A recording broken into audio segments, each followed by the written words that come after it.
हरे कृष्णा हरे कृष्णा कृष्ण कृष्ण हरे हरे, हरे राम राम राम हरे हरे।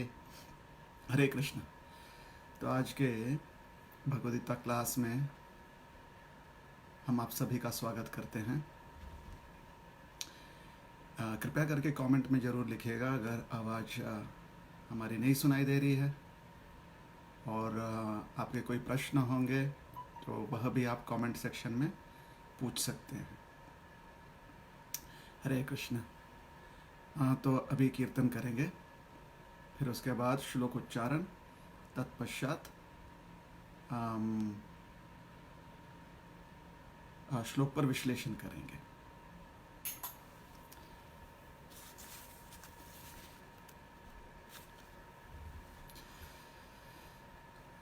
जय राधा माधव कुंज बिहारी, जय राधा माधव कुंज बिहारी,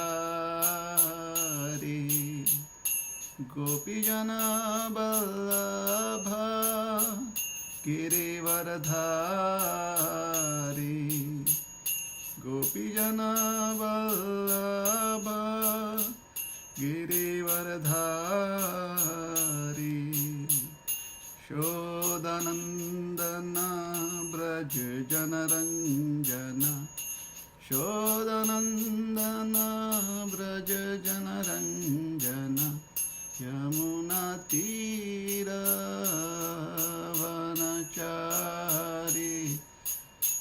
यमुना तीरवनचारी,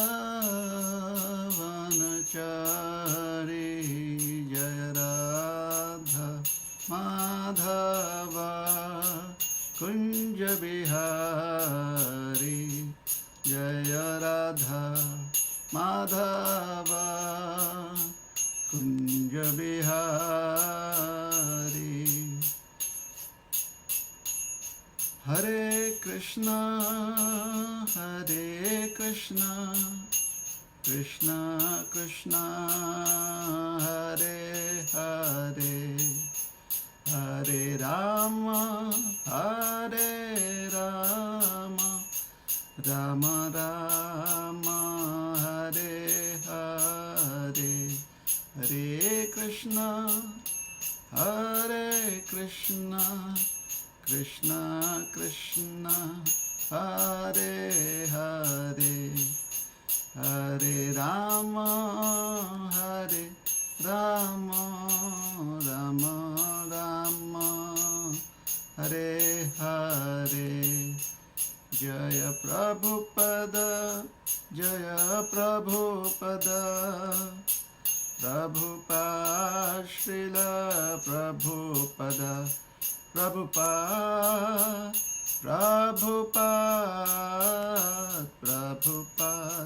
जय जय प्रभुपाद।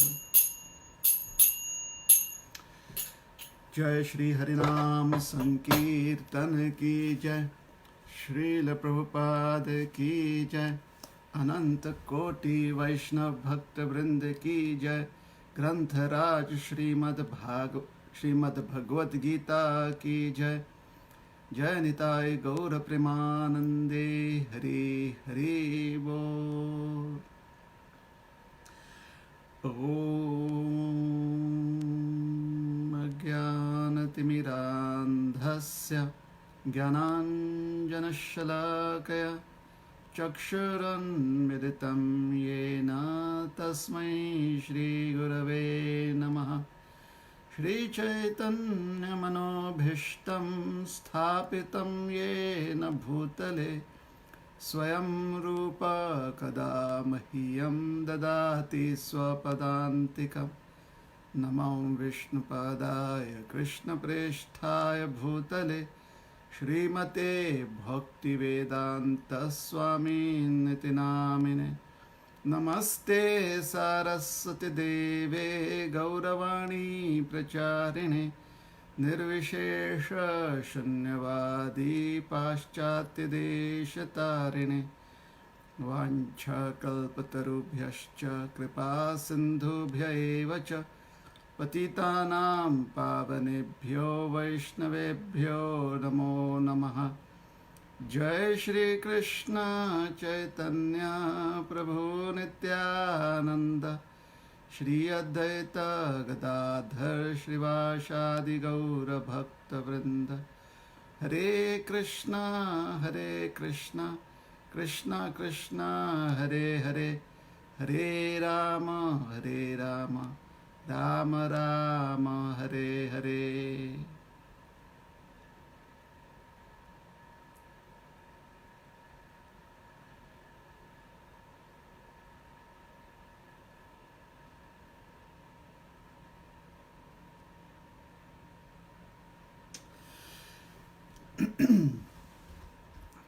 हरे कृष्णा।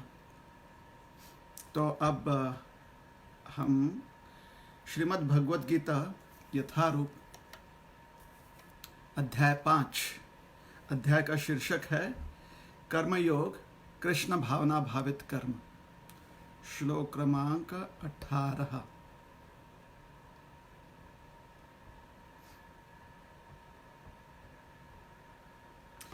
विद्या विनया संपन्ने ब्राह्मणे गवे हस्तिनी शुनि चैव स्वपाके च पंडिताः समदर्शिनः। विद्या विनय संपन्ने ब्राह्मणे गविहस्तिनि शुनि चैव स्वपाके च पंडिता समदर्शिनः। विद्या विनय संपन्ने ब्राह्मणे गविहस्तिनि शुनि चैव स्वपाके च पंडिता समदर्शिनः। विद्या विनय संपन्ने ब्राह्मणे गविहस्तिनि शुनि चैव स्वपाके च पंडिता समदर्शिनाः।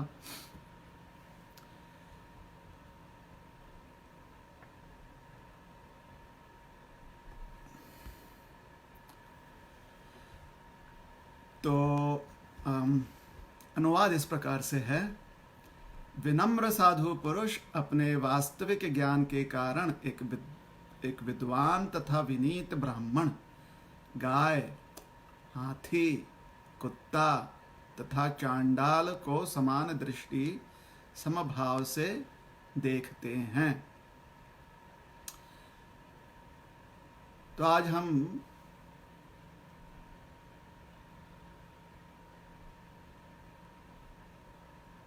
इस श्लोक में यह समझने का प्रयास कर रहे हैं कि जो व्यक्ति ज्ञान की परमोच्च जो स्तर है उसको प्राप्त कर चुका है, तो उसके लक्षण क्या होते हैं, उसे किन लक्षणों से हम समझ पाएंगे और उन लक्षणों की वजह से उसे लाभ क्या मिलता है।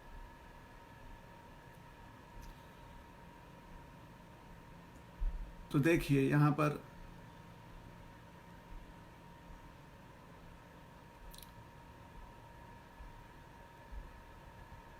भगवान जो हैं अर्जुन जी को समझाना चाहते हैं कि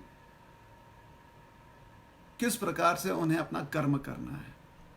अध्याय का शीर्षक है कृष्ण भावना भावित कर्म। प्रभुपाद जी कहते हैं एक्शन इन कृष्ण कॉन्शियसनेस। तो भगवान की इच्छा है कि अर्जुन जो हैं कोई भी कार्य करें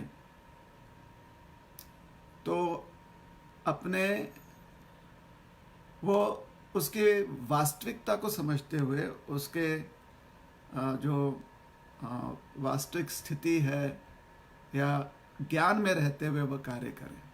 वो नहीं चाहते हैं कि अर्जुन जो हैं अज्ञान में कार्य करें। अज्ञान का अर्थ क्या होता है? अज्ञान का अर्थ होता है कि जहाँ पर हमें लगता है कि ज्ञान है, ऐसा प्रतीत होता है कि हमारे पास ज्ञान है, लेकिन वास्तव में वो सिर्फ मात्र हमारी कल्पना होती है, तो उसे कहते हैं अज्ञान। अर्जुन जी के संदर्भ में हम देख सकते हैं कि अर्जुन जी को लग रहा था कि उनके पास ज्ञान है। जब भगवान से वह अनेकों कारण बता रहे थे अर्जुन जी कि युद्ध करने से नुकसान होगा, तो ऐसा प्रतीत हो रहा था कि अर्जुन जी को संपूर्ण ज्ञान है।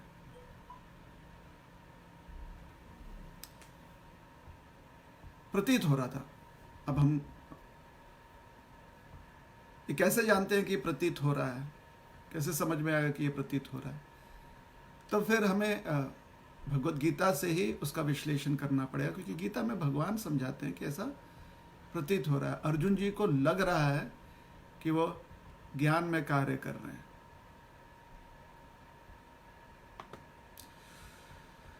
तो अंतर यह है, जब व्यक्ति ज्ञान में होता है तो वह हर चीज के वास्तविकता, उसके अस्तित्व को समझता है, जानता है। और जब वो अज्ञान में होता है तो जिस चीज को वह वास्तविक अस्तित्व समझता है उसी को मानता है। तो ज्ञान में हर वस्तु का, हर एक अवस्था की एक वास्तविकता होती है, उसको हम समझते हैं, इसे कहते हैं ज्ञान। और अज्ञान वह होता है जहाँ पर हम हर वस्तु के अपना एक डेफिनेशन दे देते हैं, अपने एक व्याख्या दे देते हैं, या अवस्था परिस्थिति की अपनी एक व्याख्या दे देते हैं और उसे हम वास्तविक समझते हैं। तो अंतर है, एक तरफ जो सत्य है उसे एक्सेप्ट करना, उसे उसके अस्तित्व को स्वीकारना, सत्य को स्वीकारना, और दूसरी तरफ है कि हम अपना ही एक सत्य मान लेते हैं, अपना ही एक सत्य जो है बना लेते हैं और फिर उस पे हम डटे रहते हैं, उसी को हम वास्तविकता मानते हैं। तो समस्या तो है, जो वस्तु स्थिति है उसकी एक कल्पना को अगर हम सत्य मान लें तो परेशानी तो होगी। इसके लिए नीति शास्त्रों में सूत्र दिए गए हैं, सूत्रों के द्वारा समझाया गया कि इससे परेशानी क्या होती है। तो ऐसी अवस्था को एक सूत्र द्वारा समझाया गया जिसे कहते हैं रज्जु सर्प न्याय।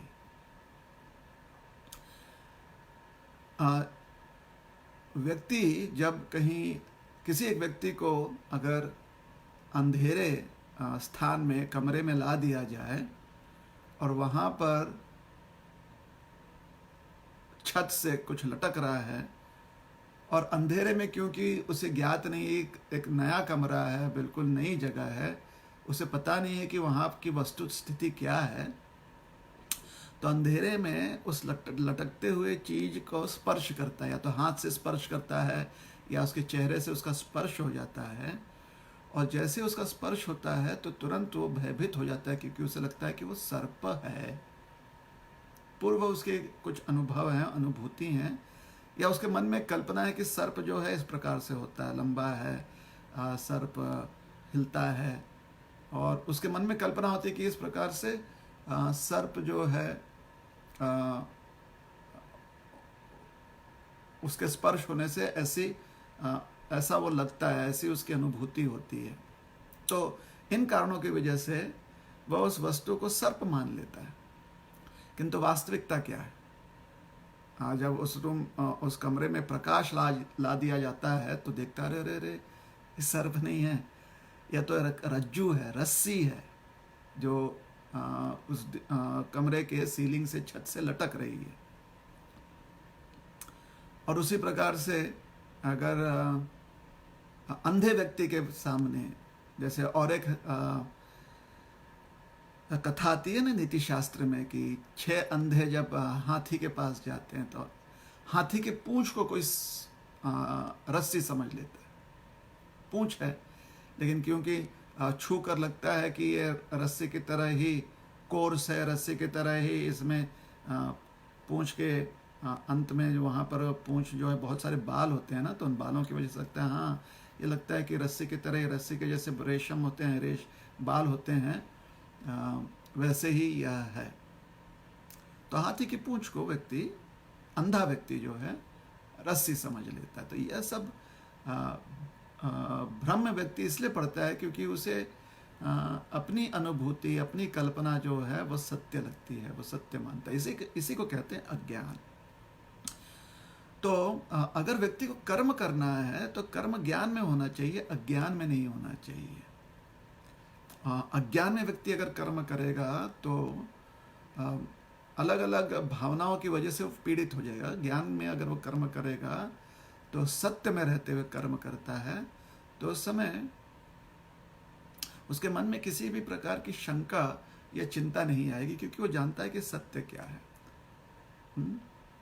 और यहाँ पर सिद्धांत की बात हो रही है, तो सत्य तो यही है ना कि आत्मा हमेशा से अमर है, और आत्मा जो है वो नित्य भगवान का अंश है, सेवक है, यही सत्य। तो इसी में तो आनंद है। जब इस सत्य के आधार पर व्यक्ति कर्म करता है तो इसी में तो आनंद है। इसलिए इस अध्याय को कर्म वैराग्य योग भी कहा गया है। इस अध्याय को कर्म संन्यास योग भी कहा गया है। कर्म वैराग्य योग या कर्म संन्यास योग 5वें अध्याय को कहा गया है, क्योंकि कर्म उस प्रकार से करना है जिस प्रकार से एक सन्यासी करता है। सन्यासी की जो दृष्टिकोण होती है वैसे कर्म करना चाहिए। सन्यासी की दृष्टिकोण कैसे होती है? सन्यासी की दृष्टिकोण बहुत स्पष्ट है। सन्यासी वह व्यक्ति को सन्यासी कहा जाता है जो सत्य में रहता है। सत न्यास इति सन्यासी, जो सत्य में न्यास करे, जिसका सत्य में ही अस्तित्व हो, वह सन्यासी है। सन्यासी सिर्फ कपड़ों से नहीं होते हैं, या सर मुंडवाने से नहीं होते हैं, या सन्यास डंडा धारण करने मात्र से सन्यासी नहीं होते हैं। या तो कोई भी व्यक्ति जो है बाजार में जाकर ऐसी वेशभूषा धारण कर सकता है, और लोग शायद उसने वेशभूषा धारण कर ली है, तो लोग शायद उसे सन्यासी भी समझेंगे, लेकिन वह सन्यासी नहीं होता। सन्यासी ऐसे रूपरेशा, ऐसे उनके कुछ नियमावली होते हैं जिससे कि ऐसे वह रूप धारण करते हैं। सर मुंडवा लेते हैं, शिखा नहीं होती, या डंडा होता है हाथ में, सन्यास दंड होता है, और गेरुआ वस्त्र धारण करते हैं। सिर्फ एक ही धोती और उत्तरिया होती है सन्यासी, और पैर में कोई पदत्राण नहीं होते हैं सन्यासी के। इस प्रकार से सन्यासी जो होता है उसका एक स्वरूप होता है, एक स्वरूप जो लोगों को दिखाई देता है, वह तो उसका बाह्य स्वरूप है। वह इसलिए धारण करता है सन्यासी उस स्वरूप को क्योंकि उसका जीवन जो है वो सत्य पर आधारित है, और सत्य में ही वह रहना चाहता है, और सत्य की ही वो प्राप्ति करना चाहता है सन्यासी। तो हर व्यक्ति जो है जब सत्य की प्राप्ति करना चाहता है, सत्य में रहकर कर्म करना चाहता है, जिससे कि उसका मन पूरी तरह से आनंद में रहे, उसका मन चिंता मुक्त रहे, उसका मन जो है ज्ञान में रहे, या उसकी दृष्टि हमेशा स्पष्ट रहे, तो हर व्यक्ति जो है इस प्रकार से जीवन व्यतीत कर सकता है। ऐसे ही जीवन की अगर यह जीवन शैली रही व्यक्ति की कि मन से, या व्यक्ति जो है सैद्धांतिक रूप से सत्य में रहने का प्रयास कर रहा है, तो वो कर्म सन्यासी है। एक सन्यासी होता है विरक्त सन्यासी जो वैराग्य ले लेता है संसार से, और एक होता है कर्म सन्यासी। कर्म करते हुए वह सत्य में वास कर रहा है, ज्ञान में वास कर रहा है। तो इसलिए इस अध्याय को कर्म संन्यास योग या कर्म वैराग्य योग भी कहा गया है। और Bhagavad Gita as it is में इस अध्याय को कर्म या एक्शन इन कृष्णा कॉन्शियसनेस जिसका अनुवाद होता है कृष्ण भावना भावित कर्म, कृष्ण भावना भावित कर्म। क्योंकि जब व्यक्ति कृष्ण भावना में स्थित हो जाता है तो वही वास्तविकता है। हर जीव की का सत्य यही है कि वो भगवान का सेवक है, और हर जीव का सत्य यही है कि उसे ब्रह्म का बोध होना चाहिए। जो परम ब्रह्म है उनका बोध होना चाहिए। तो परम ब्रह्म का जिसका बोध है, परम ब्रह्म के साथ जो संबंध है वो स्थापित है, भगवान परमेश्वर के प्रति प्रीति है, आसक्ति है, तो इसी को तो कृष्ण भावना कहते हैं। एक बार श्रील प्रभुपाद जी से पूछा गया, what is Krishna consciousness, Krishna भावना का अर्थ क्या? प्रभुपाद जी ने कहा, Krishna consciousness means being conscious of Krishna always. जब हम परमेश्वर का नित्य स्मरण करें, नित्य हमें परमेश्वर का बोध हो, नित्य हमें कृष्ण का बोध हो, कृष्ण का हम नित्य स्मरण करते रहते हैं, उसी को तो कृष्ण भावना कहते हैं। तो यही तो सत्य है। इसलिए जो कृष्ण भावना में है, सिद्धांत के दृष्टिकोण से वो सब सन्यासी हैं। जो कृष्ण भावना में रहने का प्रयास कर रहे हैं वह साधक हैं। प्रभुपाद जी कहते हैं एक उदाहरण में कि कभी कभी जब एक युवक या युवती मेडिकल कॉलेज में प्रविष्ट हो जाते हैं तो उनके पास उनका स्टेथोस्कोप दिया जाता है, उनके पास उन्हें लेनी पड़ती है, क्योंकि अस्पताल में उन्हें कुछ अवसर दिया जाता है जहाँ पर उसका प्रयोग करे, स्टेथोस्कोप का प्रयोग करे जांच करने के लिए जो वहाँ पर रोगी आए हैं। हाँ, यह जांच जो है निर्देशन में, जो वरिष्ठ डॉक्टर होते हैं उनके निर्देशन में की जाती है। उनको जो डॉक्टर का सफ़ेद कोट है वो भी मिल जाता है पहनने के लिए।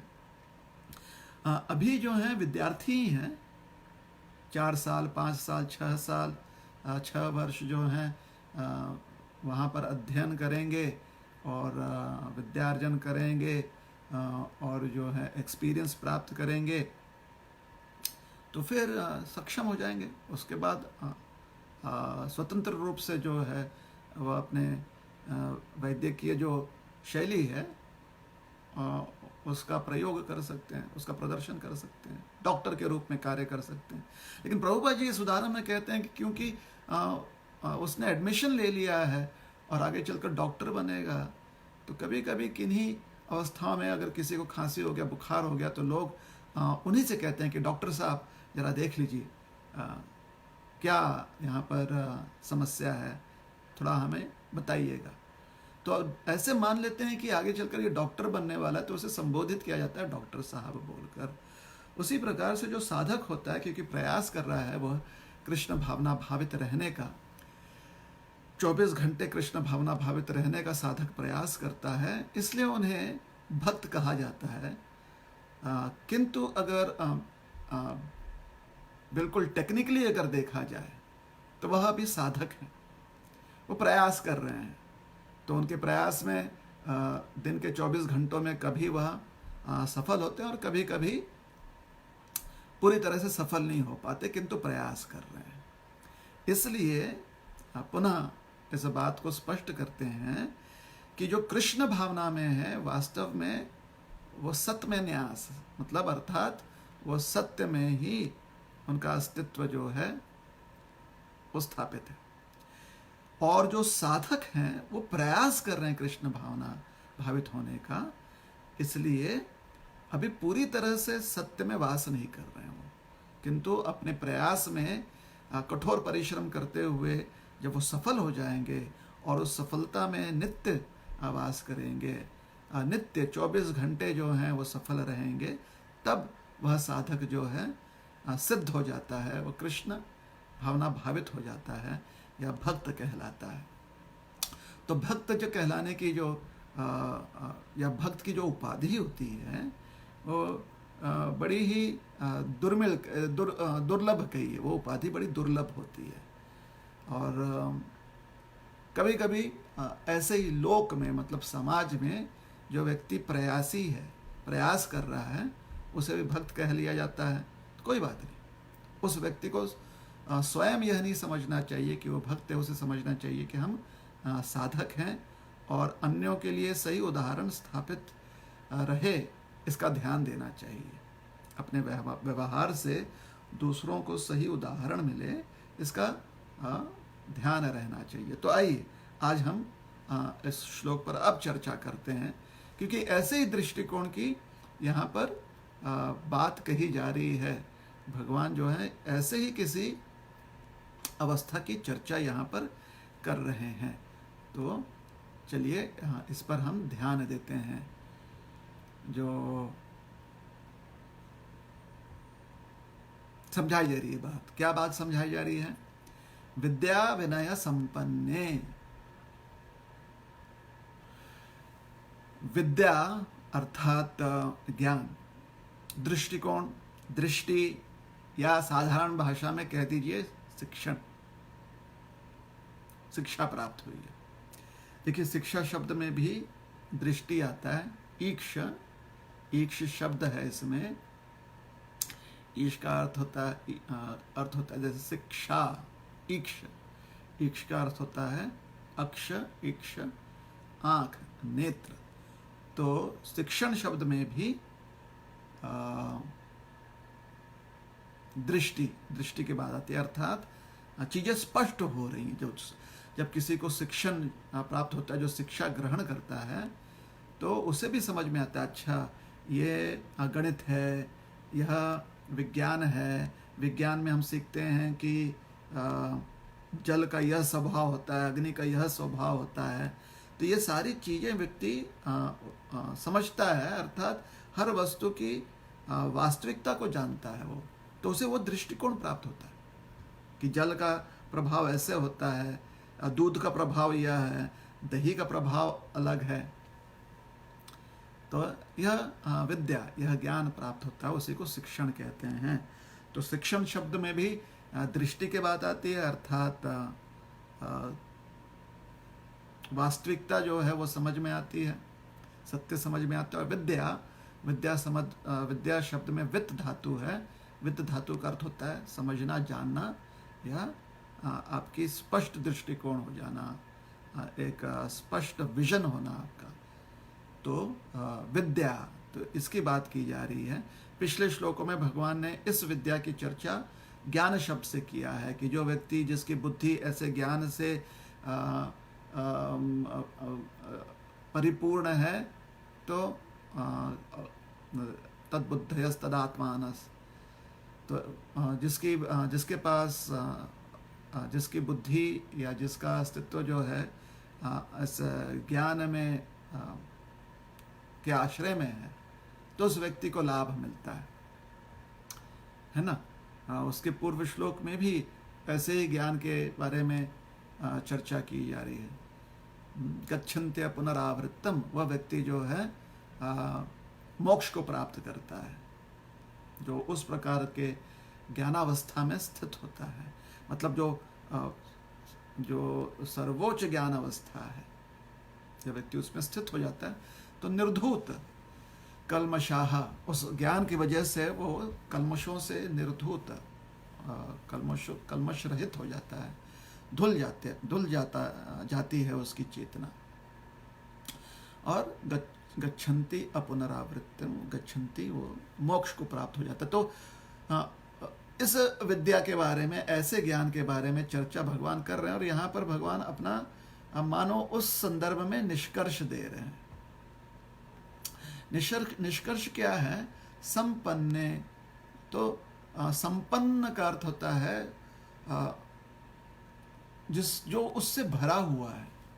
मतलब जैसे एक मटका हो या एक बर्तन हो, जब वो जल से भर जाए या पाक से, रस से, जैसे गुलाब जामुन का पाक होता है ना, रस होता है, उससे भर जाए पूरी तरह से, तो उसे कहते हैं कि ये रस संपन्न है, ये जल संपन्न है। अर्थात कोई और चीज, किसी और चीज के लिए वहाँ पर स्थान नहीं है। पूरी तरह से जितना भी स्थान था वहाँ पर, रिक्त स्थान था, वो पूर्ण भर चुका है। तो संपन्न कहते हैं उसे। यहाँ पर किस चीज से व्यक्ति संपन्न है? विद्या संपन्न है। मतलब ज्ञान से परिपूर्ण है व्यक्ति, और विनय संपन्न भी कहा गया है, विनय संपन्न। तो विनय का अर्थ होता है विनम्रता, विनय का अर्थ होता है विनीत, विनम्र होता है। तो विनम्रता होती क्या है, इस पर थोड़ी सी चर्चा करते हैं कि ये विनम्रता है क्या। जैसे नीति शास्त्र में समझाया गया कि जो वृक्ष होता है उसमें, क्योंकि वो उसका बहुत मजबूत धड़ होता है, वो सीधाई में खड़े होता है वृक्ष, वृक्क वृक्क अक्षय, जो अक्षय है, अक्षय मतलब इतने आसानी से नष्ट नहीं होता, और वृक्क, वृक्क का अर्थ होता है कठोर, ठोस। तो वृक्ष का अर्थ होता है कि उसे उखाड़ना इतना संभव नहीं है, इसे कहते हैं वृक्ष। मतलब बहुत गर्व से खड़ा होता है वो, कि कोई मुझे उखाड़ के तो दिखाए। तो आजकल तो क्रेन वेन आ गए हैं तो उखाड़ना आसान होता है, पूर्व काल में वृक्ष को उखाड़ना इतना आसान नहीं होता। कितना व्यक्ति खोदेगा उसको उखाड़ने के लिए, जड़ से उखाड़ने के लिए। कभी कभी व्यक्ति जो है वृक्ष को काटने का प्रयास कर सकता है, तो वृक्ष कट सकता है। जड़ से उखाड़ना ये तभी होता है जब बहुत तूफान आ जाए। तो जब बहुत भयंकर तूफान आते हैं और वृक्ष जड़ से उखड़ कर गिर जाते हैं, तब लोगों को पता चलता है ओ हो, हवा की गति बहुत ज़्यादा थी और हम बच गए। तो वृक्ष के उखड़ने के संदर्भ में, या वृक्ष उखड़े हुए जड़ से उखड़कर वृक्ष जब नीचे गिर जाते हैं, तो उस दृष्टि को देखकर व्यक्ति को पता चलता है कि कितनी गंभीर स्थिति थी जब तूफान आया था। तो वृक्ष, वृक्ष शब्द से यह संबोधित होता है कि वृक्ष बड़े गर्व के साथ खड़ा रहता है, उसे उखाड़ना अत्यंत कठिन है। लेकिन वही एक लता होती है, घास होता है, जो जमीन पर रेंगती है, जमीन से थोड़ा सा मतलब सीधाई में खड़ी हो जाती है। उतनी शक्ति नहीं होती कि पूरी तरह से खड़ी हो जाए, थोड़ा सा एक फूंक दे व्यक्ति, फूंक दे उसके ऊपर तो झुक जाती है। थोड़ा सा एक हवा का झोंका आता है तो झुक जाता है। वह घास कहिए या लता कहिए, वो झुक जाती है। उतनी शक्ति नहीं होती उसमें, इतनी क्षमता नहीं होती कि सीधे जो खड़े हो और किसी भी आपत्ति का सामना कर पाए, किसी भी शक्ति का सामना कर पाए, उसके पास उतनी क्षमता नहीं होती है। इस संदर्भ में नीति शास्त्र समझाते हैं कि वृक्ष जो है वो गर्वित रहता है, लता जो होती है विनम्र होती है, विनीत होती है। कैसे? झुकती है, कोई भी शक्ति सामने आ जाए उसके सामने झुक जाती है। इससे उसको लाभ कब होता है? बाढ़ में लाभ होता है। जब बाढ़ आता है या बाढ़ ग्रस्त परिस्थिति होती है तो नदी का जल जो है वो तट छोड़कर भीतर आ जाता है, और वह जल जो है, क्योंकि नदी भीतर आ रही है, जो तट को छोड़कर गांव में घुस रही है नदी, तो उसके प्रवाह में उतनी शक्ति है। वो माटी जो है उसको फेंकते हुए आगे बढ़ती है, चट्टानों को जो है परास्त करते हुए नदी जो है आगे बढ़ती है, और रास्ते में कुछ भी आ जाए उसको उखाड़ते हुए नदी आगे बढ़ती है। तो ऐसे जब बाढ़ आ जाए, तेजी में बाढ़ आती है, तो बड़े बड़े वृक्ष उखड़कर उस बाढ़ के पानी में बह जाते हैं। लेकिन जो लता होती है वो झुककर उस स्थान में रहती है, नदी का जो प्रवाह है उस प्रवाह के साथ एक हो जाती है। तो सारी नदी की जो शक्ति है उसके ऊपर से बह जाती है, और बाढ़ जब कम हो जाए, पानी वापस ले लेती है नदी और संकीर्ण हो जाती है नदी, तो उस समय जब तट में वापस समा जाती है नदी, तटस्थ हो जाती है, अर्थात तटस्थ नहीं कहेंगे लेकिन तट में ही समा जाती है, पुनः अपने पात्र में समा जाती है। तो उस समय देखते हैं कि बड़े बड़े वृक्ष जो हैं उखड़कर स्थानांतरित हो गए हैं, और जो घास होता है वो उसी स्थान पर रहता है। और फिर जब पानी जो है हट जाए तो पुनः सूर्य किरणों के से ऊर्जा प्राप्त करते हुए वो लता पुनः उसी स्थान पर जो है स्थित रहती है और अपना जीवन यापन करती है उसी स्थान पर। तो इसे कहते हैं विनीत होना। इस उदाहरण से समझ में आता है कि विनम्रता क्या होती है। कभी कभी उदाहरणों की आवश्यकता पड़ती है शब्दों के अर्थ को समझने के लिए। तो ऐसी विनम्रता से संपन्न, विद्या विनय संपन्ने, ऐसी जिसकी संपदा हो, इस प्रकार से जिसकी संपत्ति हो, विद्या है उसके पास, विनय है उसके पास, उस व्यक्ति को कहा गया है पंडिताः, वह पंडित है। तो वापस पंडित अर्थात जिसके हाथ में वेद पुस्तिका हो, या जिसके हाथ में अग्निष्टोम, जो अग्निष्टोम यज्ञ में लगा हुआ है, या फिर जिसके पास कुश घास है, या यज्ञ की अगली और कुछ सामग्री है, या जो शिखा धारण करके, तिलक धारण करके गुरु आश्रम जाकर वहाँ पर विद्यार्जन कर रहा है, ये सब बाह्य कार्य हैं। यह लोक दृष्टि से ये सब चीज़ दिखाई देता है और लोग कहते हैं कि अरे ज्ञानी है, पंडित है, ये जो है क्रिया कर्म कर सकता है, पंडित है, ऐसा कहते हैं। किंतु पंडित कौन है, उसकी परिभाषा इस श्लोक में की जा रही है। अन्य और भी जगह है जहाँ पर शास्त्र में समझाया गया कि पंडित के क्या क्या लक्षण होते हैं। नीति शास्त्रों में समझाया गया है, धर्म शास्त्रों में समझाया गया कि पंडित के लक्षण क्या होते हैं। आज भगवान के मुख से, मुखारविंद से आज के श्लोक में, जो 5वें अध्याय का 18वां श्लोक है, उसमें हम पंडित की परिभाषा समझने का प्रयास कर रहे हैं। तो विद्या विनय संपन्न पंडित किस के पास क्या संपत्ति है? विद्या और विनय। विद्या अर्थात सत्य का उसे स्पष्ट दृष्टि प्राप्त है, और विनय विनम्रता है। कठिन से कठिन परिस्थिति में वह अपने स्थान से स्थानांतरित होता नहीं, उसी स्थान पर रहता है, झुक जाता है, सब कुछ सह लेता है, लेकिन उसे अपने सोच या समझ से कोई उखाड़ फेंक नहीं सकता। वो अपने सोच समझ, अपने दृष्टिकोण में डटा रहता है और दृष्टिकोण यह उसका अहंकार नहीं है, विद्या है, विद्या पर उसकी दृष्टिकोण आधारित है। तो ये बहुत उचित है जिस प्रकार से वो डटा हुआ है, किंतु गर्वित नहीं है। घास की तरह वो झुक जाता है परिस्थिति अनुसार, लेकिन अपना स्थान बदलता नहीं। क्यों?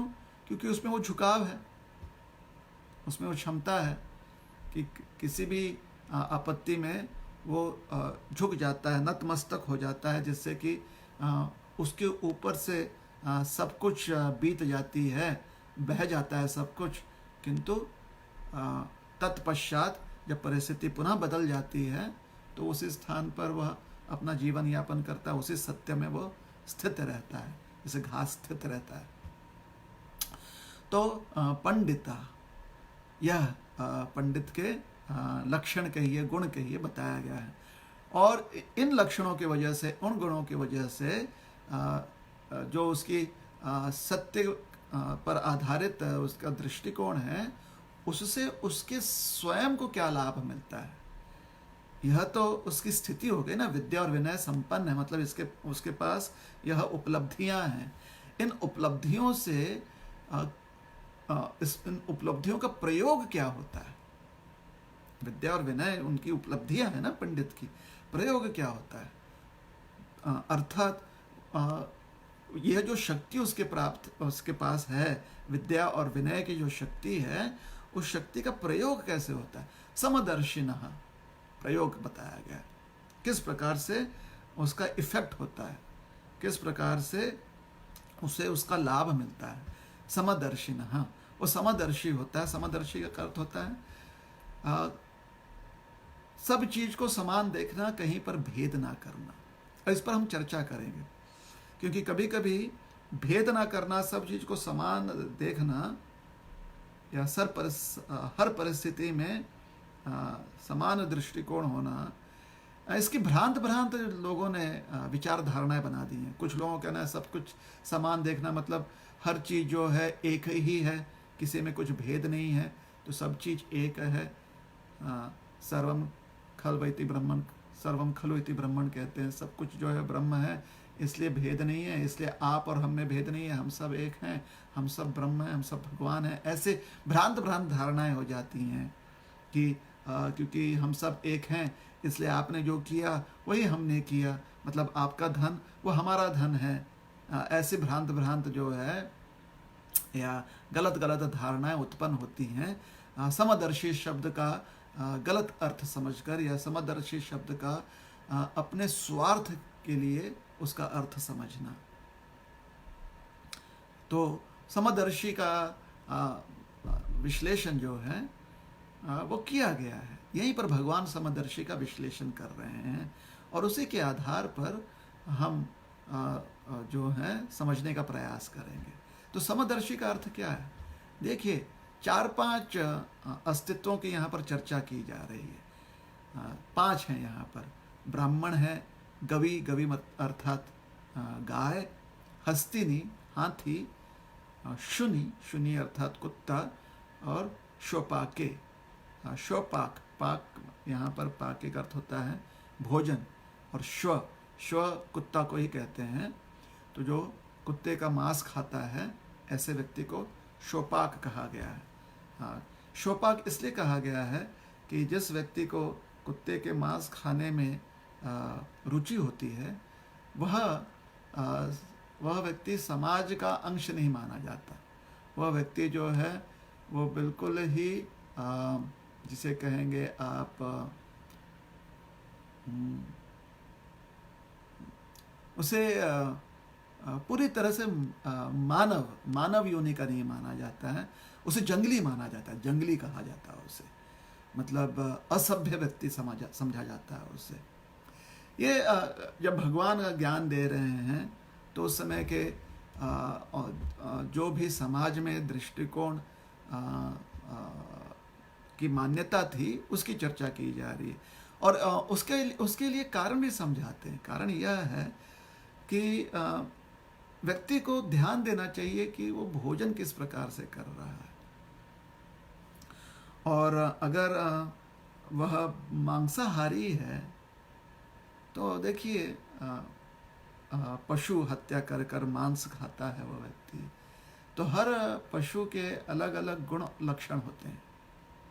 जैसे कुत्ते के संदर्भ में देखा जाता है कि अगर कुत्ते को छोड़ दिया जाए, विशेष करके जो पालतू कुत्ते होते हैं, कुछ कुत्ते जो होते हैं वो नस्ल में थोड़े से खूंखार होते हैं, जंगली कुत्ते जिसे कहा जाता है, या जिसको कभी कभी कहा जाता है हस्की, या अलग अलग वो जो कुत्ते होते हैं उनकी नस्ल थोड़ी अलग होती है, प्रजाति थोड़ी सी अलग होती है, हालांकि वो कुत्ते ही कहलाते हैं। लेकिन जब श्व शब्द से कुत्तों को संबोधित किया जा रहा है, उससे अर्थ निकलता है कि ये किसी भी चीज को अपना भोजन बना लेते हैं। विशेष करके श्व अर्थ से श्व शब्द से अर्थ निकलता है कि वैसा कुत्ता जो विष्ठा भी खा लेता है। तो अर्थात उसके मांस में जो ऊर्जा आई है वो विष्ठा खाने से भी आई हुई है। अब जब आप भोजन ग्रहण करते हो तो भोजन का ऊर्जा के रूप में आपके शरीर को प्राप्त होता है, लेकिन साथ ही साथ क्योंकि हम में चेतना भी होती है तो चेतना पर भी उसका असर पड़ता है भोजन का, है ना। जैसे आपके मन पसंदीदा कुछ भोजन आपको प्राप्त होता है या जो आपको पसंद नहीं है वह आपको खाना पड़ता है, तो उसके बाद आपका मन थोड़ा सा उससे खराब हो जाता है। आपको लगता है कि ओहो आज जो है भोजन करते हुए मन थोड़ा सा खिन्न हो गया, या जब पसंदीदा भोजन करते हैं तो मन आपका प्रसन्न होता है। अब देखिए दोनों ही ग्रहण करते हुए आपको पौष्टिकता तो प्राप्त होगी, क्योंकि दोनों ही उचित भोजन है, पौष्टिक है दोनों, लेकिन चेतना पर भी असर पड़ता है ना, आपके मन पर भी असर पड़ता है। तो कुत्ता जो होता है वह भी एक प्रजाति है, एक योनि है, और उसे भी शरीर प्राप्त है, अर्थात आत्मा को वह शरीर प्राप्त है। तो शरीर बना हुआ स्थूल और सूक्ष्म तत्वों से, सूक्ष्म तत्वों में से एक तत्व होता है मन। तो कुत्ते के मन पर भी तो उसका भोजन का असर पड़ेगा। हाँ, और जब व्यक्ति मांस ग्रहण करता है तो चेतना स्वरूप में भी शरीर में उस प्रकार के रसायन आ जाते हैं। चेतना पर जो, जैसे अगर आपका मन प्रसन्न नहीं है, भोजन ग्रहण करते हैं, तो उस समय आम जो है शरीर को वो लगता नहीं है, ऐसे कहते हैं, उससे लाभ नहीं होता। उदाहरण देते हैं, नीति शास्त्र में उदाहरण दिया गया है कि कैसे भोजन आप ग्रहण करते हैं लेकिन मन प्रसन्न नहीं है तो उससे उतनी ऊर्जा नहीं मिलती। और बताया गया है कि बकरी को बहुत स्वादिष्ट घास दिया जाए खाने के लिए, सबसे जिससे अधिक उसे पौष्टिकता प्राप्त हो, ऐसा पौष्टिक घास दिया जाए खाने के लिए, और खूब सारा दिया जाए खाने के लिए, हरी घास दी जाए खाने के लिए। बकरी खा रही है, किंतु उससे 1 फीट की दूरी पर, मतलब उससे 6 फीट की दूरी पर एक खूंखार शेर को, बाघ को बांध दिया जाए, जिसको बकरी देख रही है, और ये बाघ जो है, ये शेर जो है, वो दहाड़ रहा है, क्योंकि और प्रयास कर रहा है छूटने का, ताकि वो बकरी के ऊपर कूदकर उसे भक्ष जाए, उसका भक्षण करे। तो बकरी को पता है कि सामने शेर है, और उसे अपनी बकरी बुद्धि से समझ में आता है कि संकट की स्थिति है, किंतु घास जो है बड़ा पौष्टिक है। तो उसके लोभ में वो घास खाती है, लेकिन डर से हमेशा चिंतित रहती है कि कहीं शेर उसके ऊपर कूद ना जाए। तो ऐसी स्थिति में जब बकरी घास खाती है तो कभी भी उसे पौष्टिकता प्राप्त नहीं होती, उतनी पौष्टिकता प्राप्त नहीं होती। कहने का अर्थ है कि आपकी चेतना जैसे होगी, उसका जो असर है वो शरीर पर भी पड़ता है। इसी को आज के वैज्ञानिक दृष्टिकोण से कहा जाता है कि आपके शरीर में कुछ केमिकल्स सिक्रीट होते हैं। तो जब कुत्ता जो है वह ग्रहण करता है विष्ठा, क्योंकि श्व जब विष्ठा ग्रहण करे तो उसकी चेतना जो है उस विष्ठा से प्रभावित होती है, उसकी वजह से उसके मांस में वैसे रसायन आ जाते हैं। जो व्यक्ति वह मांस खाता है, वैसे ही वह रसायन उसके शरीर में भी पहुंच जाता है, और उस रसायन की वजह से चेतना पुनः प्रभावित हो सकती है। इसलिए जो श्वपाक होता है, जो श्व का मांस खाता है, कुत्ते का मांस खाता है, उसकी चेतना जो है बहुत अज्ञान भरी चेतना होती है उसकी चेतना, इसलिए उस व्यक्ति को असभ्य माना जाता है। तो कृपया करके जब शास्त्र में ऐसे शब्द आप पढ़ें तो यह मत विचार कीजिए कि अरे उस समय कितना जो है ऊंच नीच का भेदभाव होता था। ऊंच नीच की भेदभाव नहीं है यहाँ पर। देखिए, श्वपाक जो है उसका जन्म ब्राह्मण कुल में हो सकता है, क्षत्रिय कुल में हो सकता है, वैश्य कुल में हो सकता है, शूद्र कुल में हो सकता है, अन्यथा वर्ण के बाहर के भी कुलों में हो सकता है। श्वपाक जन्म से नहीं कहा जाता, वह अपने किस प्रकार का भोजन ग्रहण कर रहा है उस पर उसे उसको वो उपाधि प्राप्त होती है, श्वपाक। तो कृपया करके अनावश्यक भ्रांत विचार मन में मत लाइए, जिससे कि शास्त्र को ही हम उसकी गलत समझ ले लें। गलत समझ नहीं लेना चाहिए। ज्ञानी बनिए, सही समझ रखिए। अनावश्यक भेद करने की आवश्यकता नहीं है। ज्ञान हमें सिखाता है कि कैसे हम अनावश्यक भेद ना करें, उचित जो भेद है वह करें। तो श्वपाक शब्द सुनकर ये मत विचार कीजिए कि रे उस समाज में कितना भेदभाव था, ऐसे विचार नहीं करना चाहिए। यहाँ पर श्वपाक शब्द से यह समझ में आ रहा है कि व्यक्ति जैसे भोजन करता है वैसे उसकी चेतना पर असर होता है, और जैसी चेतना पर असर हो जाती, चेतना जैसे बन जाती, उसी प्रकार से व्यक्ति अपने भावनाओं को व्यक्त करेगा। उसमें लोभ, लालच या उसमें दया, कृपा, ऐसी भावनाएं व्यक्त कर पाएगा वो। तो जो श्वपाक होता है कुत्ते का मांस खाने वाला, वह अनुवाद में कहा गया चांडाल। चांडाल अर्थात वर्ण भेद से बाहर है, वो किसी वर्ण में नहीं आता, क्योंकि उतनी भी उसकी उपलब्धियां नहीं, उसकी उतने भी उसके क्वालिफिकेशंस नहीं है कि उसे वर्ण दिया जाए। मतलब उसकी बुद्धि जो है बहुत ही कमज़ोर है, तो बहुत उस पर ज्ञान का काम करना पड़ेगा, ज्ञान का बहुत प्रभाव पड़ना पड़ेगा उस पर, जिससे कि उसकी बुद्धि थोड़ी सक्षम हो जाए। शोपा ठीक है। तो चर्चा खाली एक ही शब्द पर इसलिए कर रहे हैं ताकि ये जो आज के समाज में किन्हीं कारणों की वजह से, विशेष करके जो पाश्चात्य दृष्टिकोण है, या हमारे समाज में जो ऊंच नीच के भेद के कारण बहुत अत्याचार किए गए, ये दो कारण हैं। एक है अत्याचार हुआ है पूर्व काल में, और दूसरा है कि पाश्चात्य दृष्टिकोण बहुत प्रभावी हो चुकी है हम पर, जिससे कि आज किन्हीं भारतीयों को ऐसा लगता है कि पूर्व में जो समाज में जिस प्रकार से समाज रहता था, क्योंकि इतने अत्याचार होते थे, या आज जो हमें उसके बारे में पाश्चात्य दृष्टिकोण दिया जा रहा है, उसकी वजह से भ्रांत मन में धारणाएं बन गई हैं। कृपया करके जो हमारे शास्त्र हैं उसका अध्ययन कीजिए और देखिए किस संदर्भ में कोई चीज़ समझाई जा रही है, तब अब हमें समझ में आएगा कि जो ये ज्ञान दिया गया है, जिसके आधार पर यह वैदिक संस्कृति स्थापित है, वो बहुत ही एडवांस्ड है, बहुत ही प्रगतिशील है। जन्म के आधार पर देखिए, हमारे संस्कृति में या हमारे शास्त्र में जन्म के आधार पर किसी को कोई भी सुविधा नहीं प्रदान की गई। जन्म अधिकार, उसके कर्म के आधार पर उसे अधिकार प्राप्त होते हैं, सुविधाएं प्राप्त होती हैं।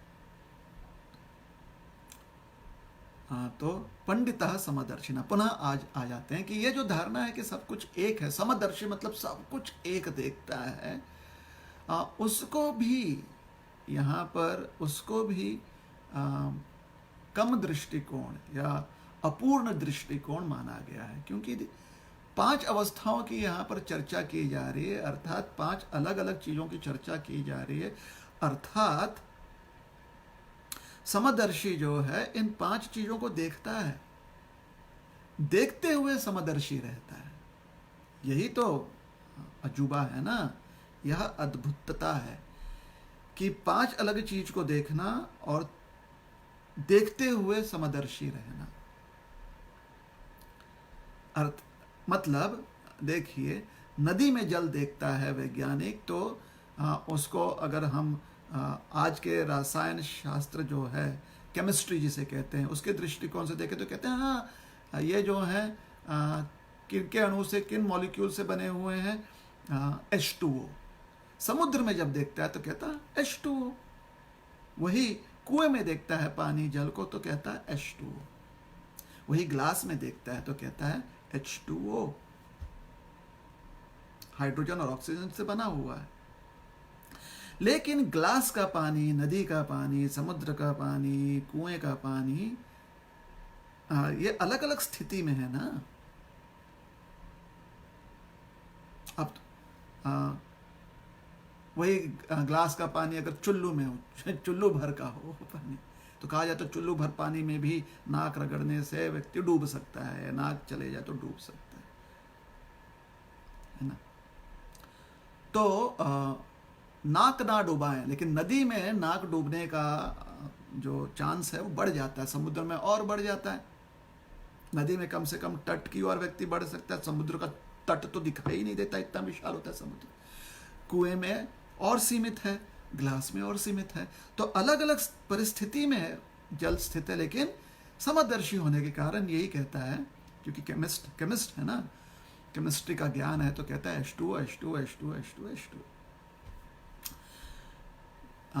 तो यह जो है, इस प्रकार से चीज़ों को समझना कि विविधता है, किंतु उसमें तत्व क्या जो है वो समान है, एक ही है। इसे कहते हैं समदर्शिनः। इसलिए पुनः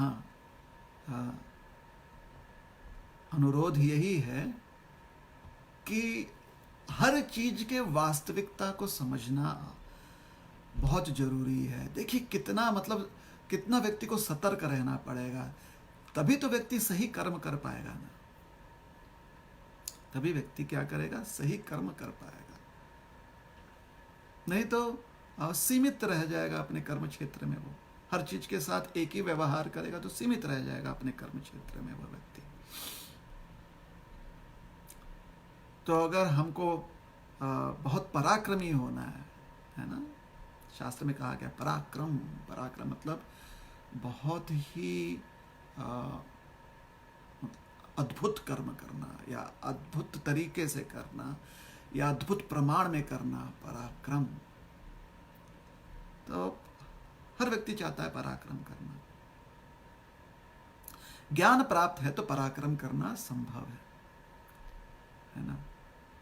जैसे मल्ल युद्ध हो तो अगर जो मल्लाह होता है, जो मल्ल होता है, मल्लाह नहीं, क्षमा कीजिएगा, जो मल्ल होता है, जो कुश्ती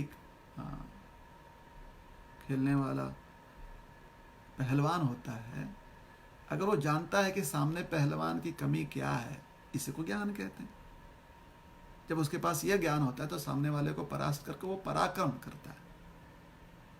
युद्ध में योद्धा वैसे करता है, परीक्षा में जो विद्यार्थी होता है वो ऐसे करता है, पराक्रम करता है। उसके पास ज्ञान होता है। ज्ञान के आधार पर, सिर्फ शक्ति से नहीं, बुद्धि होती है, बुद्धि शक्ति। उस बुद्धि है उसके पास, वो शक्ति उसका प्रयोग कैसे करता है। मतलब उस प्रश्न का ऐसे नहीं कि बुद्धि है मतलब बहुत ज्ञान है तो सब कुछ लिख दे, नहीं। क्या पूछा गया है, किस संदर्भ में पूछा गया, उसको समझते हुए उत्तर लिखना। जब आप वैसे उत्तर लिखते हो तो आपने पराक्रम कर दिया, आपने सही कर्म, ऐसा अद्भुत कर्म किया है। तो बुद्धि शक्ति है, कर्म जो है वो शक्ति का प्रयोग है ना। तो या आपके पास जैसे जो कुश्ती खेल रहा है, पहलवान है, उसके पास शारीरिक बल है, किंतु बुद्धि से वो सामने वाले की कमी समझता है और अपने जो स्ट्रेंथ है उसके पास उसकी अपनी जो क्षमता है उसको जानते हुए सामने वाले को परास्त करता है। यह प्रयोग हो गया, अपने बुद्धि शक्ति का उसने प्रयोग किया, या ज्ञान उसके पास जो है उसका प्रयोग किया। तो समदर्शी होना ये एक पराक्रम है, और वह व्यक्ति करता है जब वो पंडित है। पंडित वह व्यक्ति है जिसके पास विद्या है, विनय है। तो विनय, जैसे हमने कहा, ये विनम्रता कैसे आती है? क्या विद्या अर्जन करने से आती है? निश्चित रूप से। लेकिन विद्या अर्जन करने को कभी कभी व्यक्ति सोचता है कि जितनी आपकी स्मरण शक्ति ज़्यादा हो उसे कहते हैं विद्या अर्जन। मतलब जिसको चारों वेद, सारे उपनिषद, ये सारे पाठ हो, मतलब आगे पीछे कहीं से भी आप कोई भी श्लोक पूछिए, सीधे पूछिए, उल्टा बोलिए उसको कहने के लिए, पहाड़ा व्यक्ति जानता हो, संदर्भ जानता हो, सब जानता हो, उसे कहते हैं विद्या अर्जन। यह भी धारणा अपूर्ण है, आवश्यकता है। शास्त्र के वाणी को अगर कंठस्थ कर ले तो कंठस्थ किए हुए वाणी याद आती है, अलग अलग परिस्थिति में कंठस्थ हो जाता है। मतलब मेमोराइज कर लें, उसे याद कर लें तो समय पर काम आता है। अगर याद ही ना करें, याद ही ना है, तो कैसे वो हम जो है जब उसकी आवश्यकता हो तो कैसे याद कर लें, है ना। जैसे महाभारत के युद्ध में श्राप के कारण कर्ण जो है अपनी स्मरण शक्ति खो गए थे, तो याद ही नहीं आ रही थी। वो विद्या जो है वो लुप्त हो गई थी उनके लिए। वो शक्ति उनके प्रयोग करने, वो उस शक्ति का प्रयोग करने की स्थिति में नहीं थे श्राप के कारण। तो स्मरण शक्ति बहुत आवश्यक है, यह भी आवश्यक है, लेकिन सिर्फ स्मरण होना, इसको विद्यार्जन नहीं कहते हैं। सिर्फ स्मरण होना, स्मरण होना यह आवश्यक है। विद्या अर्जन करने में यह अत्यंत आवश्यक है। स्मरण कर लेना उसे, या उसे कंठस्थ कर लेना यह आवश्यक है। मेमोराइज कर लेना यह आवश्यक है। लेकिन किसी का मेमोरी पावर बहुत ही स्ट्रांग हो, स्मरण शक्ति किसी की बहुत तेज है, इसका अर्थ नहीं है कि उसने विद्या अर्जन कर लिया हो। आज के ज़माने में आपका गूगल इतना स्मरण शक्ति उसके पास, ये जो आर्टिफिशियल इंटेलिजेंस, इसका यह मतलब नहीं है कि वो बहुत विद्वान है। ऐसा नहीं है। विद्या अर्जन का अर्थ होता है प्रयोग कहाँ करना है, उसका सही प्रयोग भी जानना, अर्थात उसकी बुद्धि भी बहुत प्रशस्त होनी चाहिए। कहाँ उसका प्रयोग, कैसे प्रयोग होना चाहिए, कितने मात्रा में प्रयोग होना चाहिए, ये भी जानकारी व्यक्ति के पास होनी चाहिए। हाँ, ये सारी चीज़ें जो हैं स्मरण कर सकते हैं क्या? आप प्रमाण स्मरण कर सकते हैं, किस स्थिति में कैसे प्रयोग हो सकता है कर सकते हैं, लेकिन उसका उस समय प्रयोग कैसे हो यह निर्णय आपने लेना है। तो जब व्यक्ति वैसे निर्णय लेने की क्षमता रखता है तब उसे विद्वान कहा जाता है। इसलिए श्राप की वजह से, अन्यथा किसी कारण से अत्यंत विद्वत व्यक्ति भी जो है वो कमजोर पड़ सकता है, क्योंकि वो निर्णय नहीं ले पाता। युद्ध में यही होता है ना, कि अगर सामने वाले व्यक्ति को, सामने वाले योद्धा को आप किसी प्रकार से भ्रमित कर दो, भ्रम में डाल दो, फिर वो निर्णय नहीं ले पाता और उस समय उसे आघात पहुंचा सकते हैं। तो विद्या अर्जन का अर्थ होता है व्यक्ति निर्णय लेने में, और सही निर्णय लेने में, और हर क्षण सही निर्णय लेने में। भी लिया, अगले क्षण भी लिया, अगले क्षण भी लिया, हर क्षण। नहीं तो आज निर्णय ले लिया, इसके ख्याति पर हम जीवन भर नहीं रह सकते। हाँ, सन 1980 में हमने ये पराक्रम किया था, इस ख्याति पर ही सारा जीवन बिता रहे हैं। नहीं, उसे विद्वान नहीं कहा जाता। विद्वान वह व्यक्ति होता है जिसने कल भी सही उचित निर्णय लिया, आज भी ले रहा है, कल भी लेगा। वह व्यक्ति विद्वान कहलाता है, वह व्यक्ति पंडित कहलाता है। तो विनय, विनम्रता ऐसे व्यक्ति के पास कहाँ से आती है? क्या अपने आप आ जाती है? मतलब सहपत्नी है क्या? जैसे किसी व्यक्ति के लिए विद्या अगर उसकी पत्नी है तो सहपत्नी साथ में आ जाती है विनय, ऐसी बात नहीं है। उसके लिए व्यक्ति को कष्ट करना पड़ता है। विनय कैसे आता है? तो ये समझाया जाता है कि विद्या जब व्यक्ति अर्जन करता है, विद्या प्राप्त करता है, तो क्योंकि हम सिद्धांत पढ़ रहे हैं यहाँ पर, तो विद्या का अर्थ होता है वो अपने आप को आत्म स्वरूप में पहचान लेता है, इसे कहते हैं विद्या। और वो भगवान को परमात्मा स्वरूप में पहचान लेता है कि वो परमात्मा है, हम आत्मा है। यह है विद्या। अब होता क्या है, देखिए कैसे विनय आती है व्यक्ति में। जो व्यक्ति अपने आत्म स्वरूप को पहचानता है और देखता है कि किस प्रकार से वो शरीर बद्ध है, अर्थात शरीर के अधीन रह चुका है, और मुक्त अवस्था में वो देखता है कि कैसे शरीर से मुक्त है, अर्थात शरीर उसके ऊपर इतना प्रभाव नहीं कर पा रहा है, मुक्त हो गया शरीर, भूख प्यास आलस्य इत्यादि से मुक्त हो गया है व्यक्ति। मतलब अखंड ध्यान अवस्था में व्यक्ति स्थित हो गया है, तो इन सारी चीज़ों से मुक्त हो गया जो शारीरिक आवश्यकताएं हैं। तो ये उस स्थिति को देख पाता है, और उस स्थिति में वो देखता है कि परमात्मा ने कभी शरीर धारण किया ही नहीं, अर्थात कभी भी इन चीज़ों से वो पीड़ित नहीं हुए हैं। तब उसे समझ में आता है, अरे बाप रे, परमात्मा जो है कितने महान हैं। दूसरी चीज वो देखता है कि परमात्मा ही शरीर भी प्रदान करते हैं प्रत्येक जीव को। तब आत्मा को समझ में आता है कि परमात्मा कितने सक्षम है और कितने शक्तिशाली हैं, कि शरीर भी प्रदान करते हैं, जिस शरीर के अधीन वो अभी तक बंधन में था।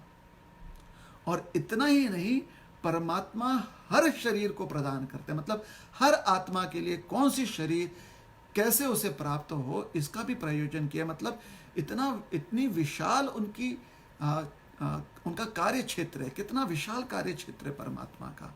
आत्मा देखता है कि मेरा कार्य क्षेत्र तो ये शरीर तक ही था, मैं तो इसी शरीर से मुक्त हो गया ना, लेकिन दूसरे जो हैं वो अपने शरीर में अभी भी बद्ध हैं, उनके शरीर से उन्हें मुक्त करवाना मेरे लिए संभव नहीं है, और उनके शरीर से मैं बंधन में भी नहीं हूं।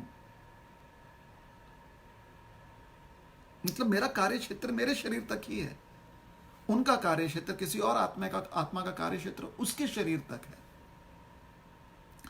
परमात्मा का कार्य क्षेत्र जो है बड़ा व्यापक है, भगवान का कार्य क्षेत्र बड़ा व्यापक है। तो सबसे पहले देखता है कि भगवान कभी भी मायाग्रस्त नहीं हुए हैं, वो माया के स्वामी ही हैं। दूसरा चीज जो आत्मा समझता है वह है कि जिस शरीर के वो अधिभूत था, वह शरीर जो है वो परमात्मा ने ही प्रदान किया है, उनके निर्देशन में वो प्राप्त हुआ, उनके निर्देशन में सब कुछ चल रहा था। तो परमात्मा की महानता को समझता है। सबसे पहले परमात्मा की शुद्धता को समझता है, उनकी निर्मलता को समझता है। नित्य शुद्ध नित्य मुक्त है व्यक्ति। दूसरी चीज वो उनके शक्ति को समझता है कि कितने शक्तिशाली, कितने महान हैं। और तीसरे बात जो उसे समझ में आती है कि परमात्मा व्यापक रूप से उनका कार्य है, वो कार्य क्षेत्र कितना महान है। तो ऐसे स्थिति में परमात्मा के नित्य शुद्ध होने का, परमात्मा के पूर्ण शक्तिशाली अद्भुत रूप से महानता को समझने का, और परमात्मा के विशाल कार्य क्षेत्र को समझते हुए नतमस्तक तो होना ही है ना भाई। परमात्मा के सामने हाथ जोड़कर नतमस्तक तो हो ही जाता है व्यक्ति। तो विनम्रता तभी व्यक्ति को प्राप्त होती है जब विद्या के आधार पर परमात्मा के साथ अपना संबंध समझ जाता व्यक्ति कि इतना महान व्यक्ति, इतना शक्तिशाली, इतना पराक्रमी, नित्य मुक्त व्यक्ति, इतना व्यापक उनका कार्य क्षमता है, यह व्यक्ति मुझसे प्रेम करता है और अगाध प्रेम करता है, असीमित प्रेम करता है।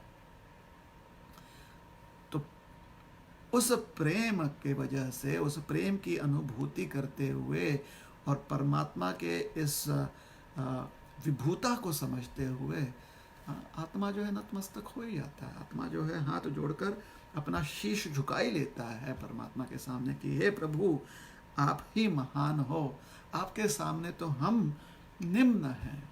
अपने आप विनय आ जाती है। और ऐसे ही तत्कालिक विनम्रता तभी आती है संसार में जब हम किसी और को महान समझते हैं अपने से।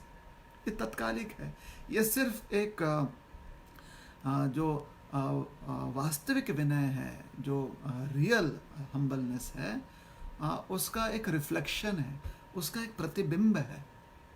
संसार में जो तत्कालिक जो उस समय के लिए हम विनम्रता व्यक्त करते हैं, वो सिर्फ एक झलक है उस अवस्था की जहाँ पर हम परिपूर्ण विनम्रता में स्थित होते हैं, जहाँ पर संपूर्ण विनम्रता में हम स्थित हो जाते हैं। तो इस प्रकार से व्यक्ति विनयी हो जाता है, विनम्र होता है, विनीत होता है व्यक्ति। अब हम ऐसे पंडित के कुछ लक्षणों को समझेंगे जहां पर भगवान समझाते हैं कि वो समदर्शी है। ठीक है, सबसे पहली बात, यह समदर्शी देख रहा है कि एक ब्राह्मण है, एक गाय है, एक हाथी है, एक कुत्ता है और एक श्वपच है, मतलब श्व मांस ग्रहण करने वाला व्यक्ति है। श्वपच कुत्ते का मांस खाने वाला एक व्यक्ति है, यह वो देख रहा है। लेकिन यह शरीर है जो आत्मा को आवृत कर चुका है। तो पंडित क्या करता है, वो आवश्यक तत्वों पर ध्यान देता है, अनावश्यक तत्वों पर ध्यान नहीं देता। अर्थात वह आत्मा को सर्वत्र दर्शन करता है, देखता है कि हर जीव में आत्मा स्थित है, अर्थात हर जीव के पास क्षमता है कि परमात्मा के प्रेम का अनुभूति कर सके, परमात्मा के प्रेम को प्राप्त कर सके।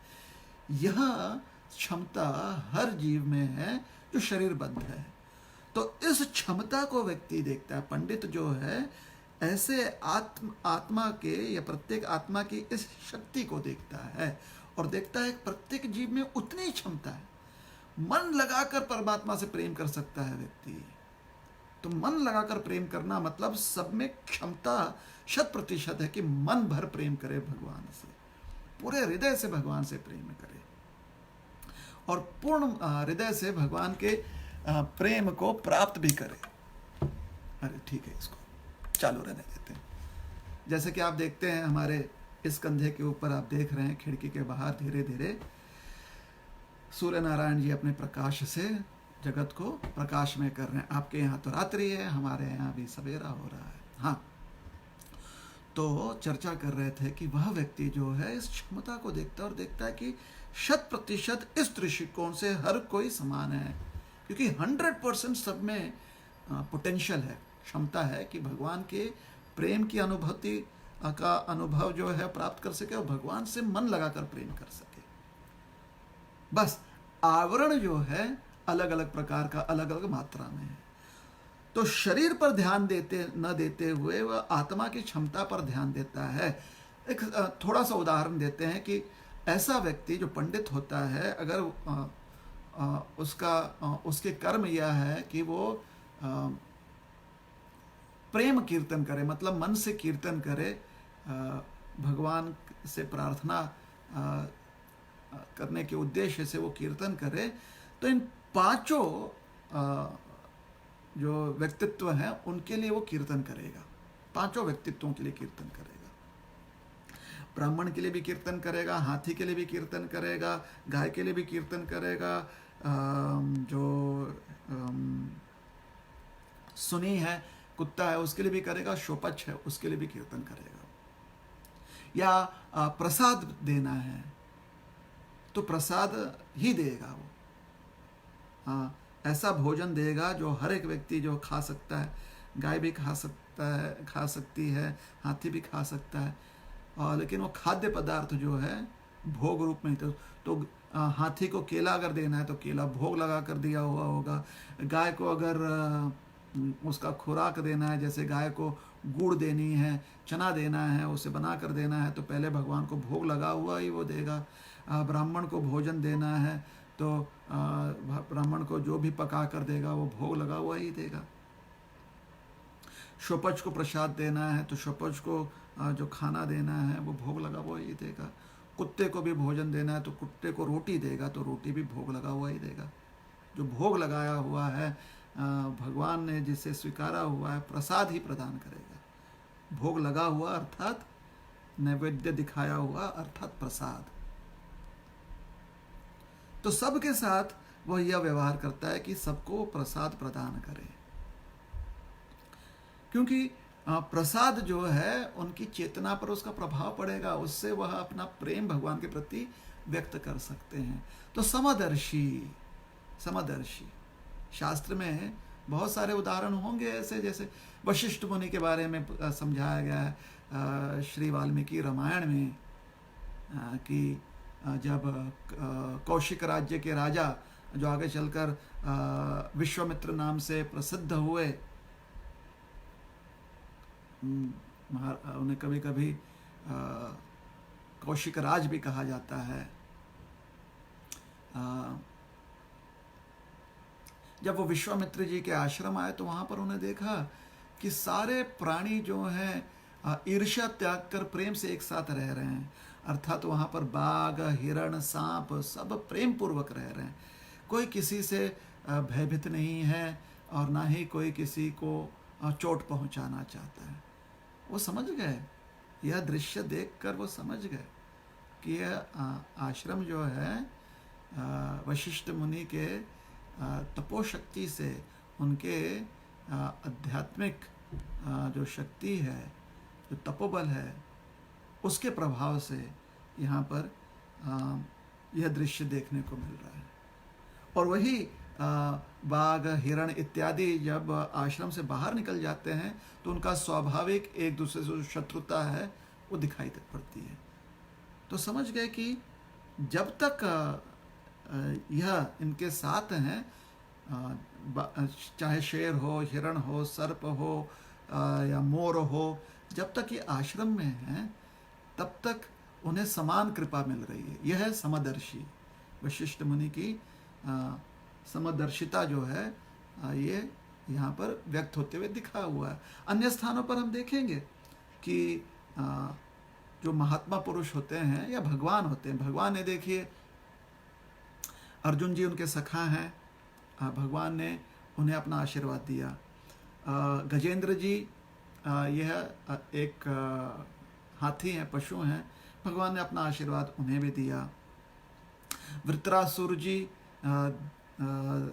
दैव असुर युद्ध में वृत्रासुर जी असुरों के पक्ष से लड़ रहे हैं, स्वयं असुर हैं, राक्षस हैं, भगवान ने अपनी कृपा उन्हें भी दी। उसके बाद यमुना माता जो है नदी के स्वरूप में भी कार्य करती हैं, जलाशय हैं, भगवान ने अपनी कृपा उन्हें भी दी। गिरिराज जी पर्वत रूप में विराजमान है, भगवान ने अपनी कृपा गिरिराज जी को भी दी। तो हम देखते हैं कि भगवान समदर्शी हैं। और जो भगवान का शुद्ध भक्त होता है वह भी समदर्शी होता है।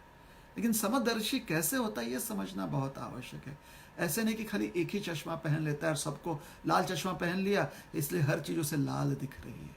नहीं, ऐसा चश्मा पहना हुआ है कि हरा हरे रंग का दिखता है, लाल लाल रंग का दिखता है, लेकिन सब में समानता यह दिखता है कि हर रंग एक रंग है, वो रंग है। अर्थात जहां पर भी वो रंग रहेगा वहां पर उसका प्रभाव पड़ेगा।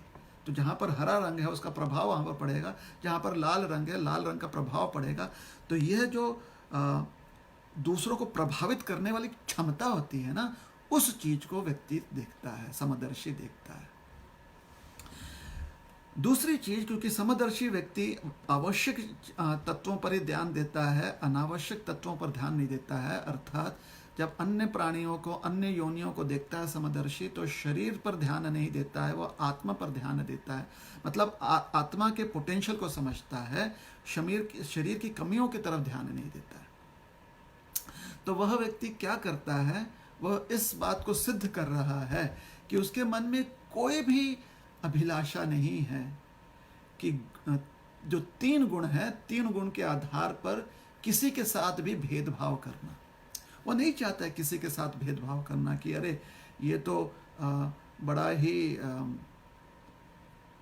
अवगुणी व्यक्ति है और ये जो है बड़ा ही सद्गुणी व्यक्ति है, यह सत्व गुण में व्यक्ति है, ये तमोगुण में यह स्थिति है, तो मुझे तमोगुण के से घृणा करनी है, सत्वगुण से प्रेम करना है। ऐसा नहीं, प्रेम सबसे करना है, उसको सबसे प्रेम करना है।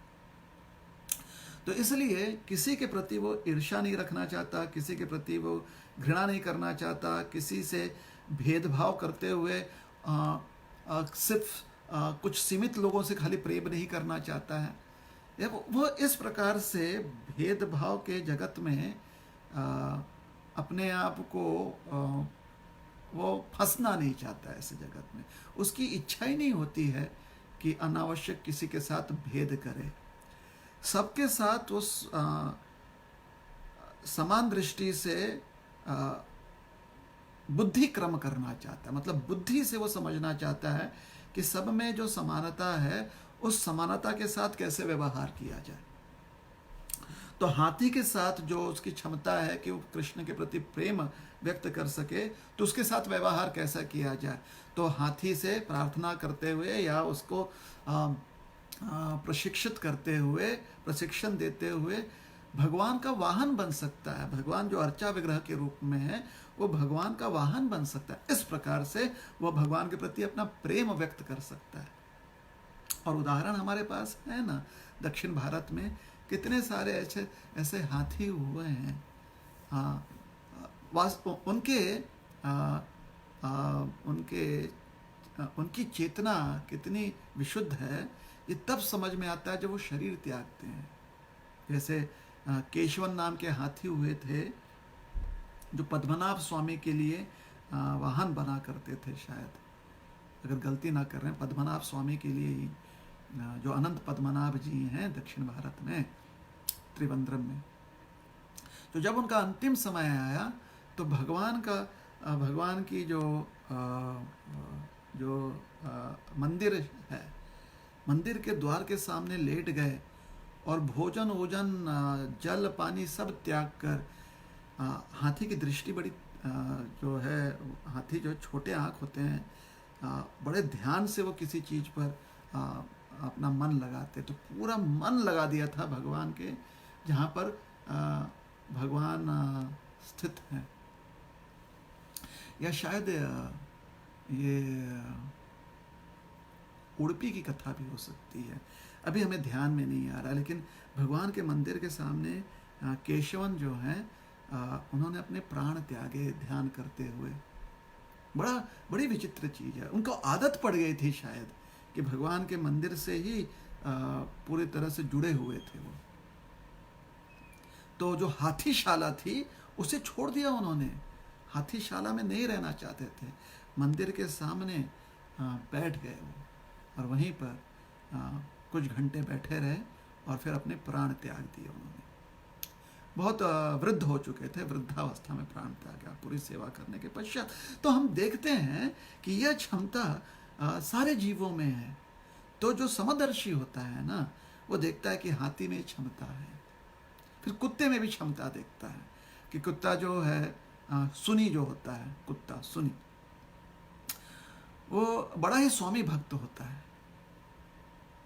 तो फिर जैसे अगर आपने कभी देखा होगा कि जब कुछ कुत्ते ऐसे होते हैं, सुनी जो होते हैं, सुनी शब्द से जिन कुत्तों को संबोधित किया गया या जिस नस्ल को संबोधित किया गया है, जब उनको आदत पड़ जाती है कि जब भी भगवान के मंदिर में शंखनाद हो तो वो भी जोर जोर से नाद लगाने लगते हैं।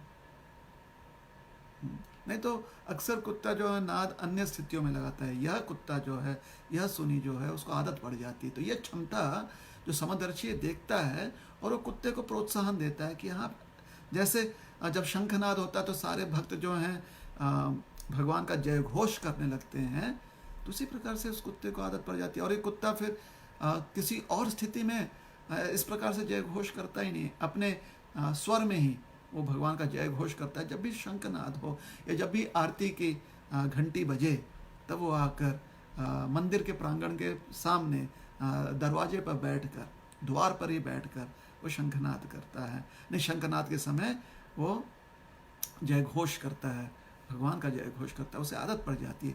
तो समदर्शी जो है यह क्षमता देखता है, हाथी के साथ ऐसा व्यवहार करता है, उसे भगवान का वाहन बन सके उसमें मदद करता है, और कुत्ता जो है भगवान का जय घोष कर सके उसमें उसकी मदद करता है, उसकी सहायता करता है, या उसे संधि देता है, या उसके साथ हो जाता है।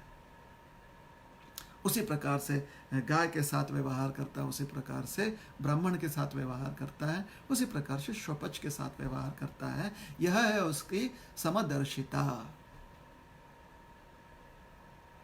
उनमें वह क्षमता देखकर, वह पोटेंशियल देखकर वह कार्य करता है।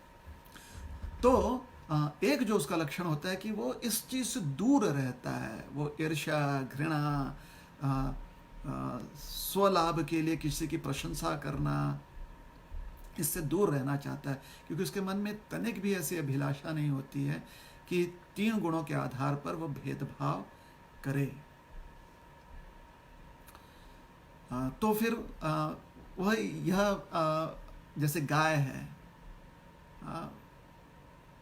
योनि प्राणी की योनि है, हाथी प्राणी योनि है, मतलब पशु योनि है। इसे 30 लाख पशु योनि मानी गई है ना, तो उस योनि में से गाय एक योनि है, हाथी एक योनि है, कुत्ता एक योनि है। गाय जो है उस योनि में सत्व गुण से ज़्यादा प्रभावित है, सत्व गुण से प्रभावित शरीर धारण किया हुआ है। हाथी ने रजोगुण से प्रभावित शरीर धारण किया हुआ है। और कुत्ता जो है तमोगुण से प्रभावित है।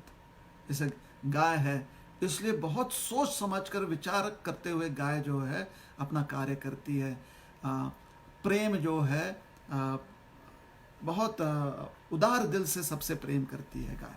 हाथी, हाथी का कहा गया स्मरण शक्ति बहुत, अगर हाथी के साथ किसी ने बुरा किया है तो हाथी जरूर उसे याद रखता है और समय आने पर वो अपनी प्रतिक्रिया व्यक्त करता है, बदला ले लेता है। उसी प्रकार से किसी ने अच्छा किया है तो समय आने पर वह उसकी मदद भी करता है।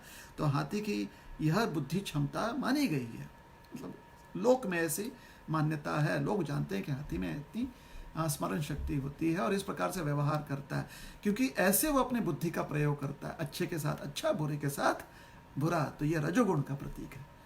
गाय जो है हमेशा सत्वगुण से प्रभावित है ना, तो वह बेचारी, तभी तो जब कोई व्यक्ति भेदभाव नहीं करता है, बुरे के साथ बुरा नहीं करता है, तो कहा जाता है गाय व्यक्ति है, गाय पुरुष है ना। तो गाय ऐसा नहीं करती क्योंकि सत्वगुण ही, सत्वगुण का प्रभाव है। हाथी ऐसा प्रभाव करता है, रजोगुण का असर है। और कुत्ता अज्ञान में रहता है। अज्ञान का अर्थ क्या होता है कि कितने ही कुत्ते को उसे कभी कभी स्वामी भक्ति कही जाती है, लेकिन यहाँ पर स्वामी भक्ति, एक सोचिए गांव का कुत्ता है जो किसी के प्रति स्वामी भक्ति रखता नहीं, खाली जहाँ पर भी उसे भोजन मिल जाए वहीं पर दौड़कर भोजन खाता है, इतना ही वो कुत्ता करता है। कि हर किसी के घर में जाकर वहाँ पर जो कुछ उससे मिले वो खाने का प्रयास करता है, या अन्यथा जहाँ पर भी कुछ कचरा हो, विष्ठा हो, उसे भी खा लेता है। ऐसा कुत्ता जो है उससे गांव के बच्चे कभी कभी लकड़ी से उसे तकलीफ देना चाहते हैं, पत्थर मारकर तकलीफ देना चाहते हैं। इतना मार खाने के बाद भी लालच में वो कुत्ता वापस आ जाता है, इसे अज्ञान ही कहेंगे ना। तो इसलिए तमोगुण, तमोगुण का प्रतीक है। ये तमोगुण का प्रभाव है, प्रतीक नहीं मानेंगे, प्रभाव है। तो ये जो 3 उदाहरण दिए गए हैं इस श्लोक में, यहाँ पर हम देखते हैं कि 3 गुणों के आधार पर भेद है।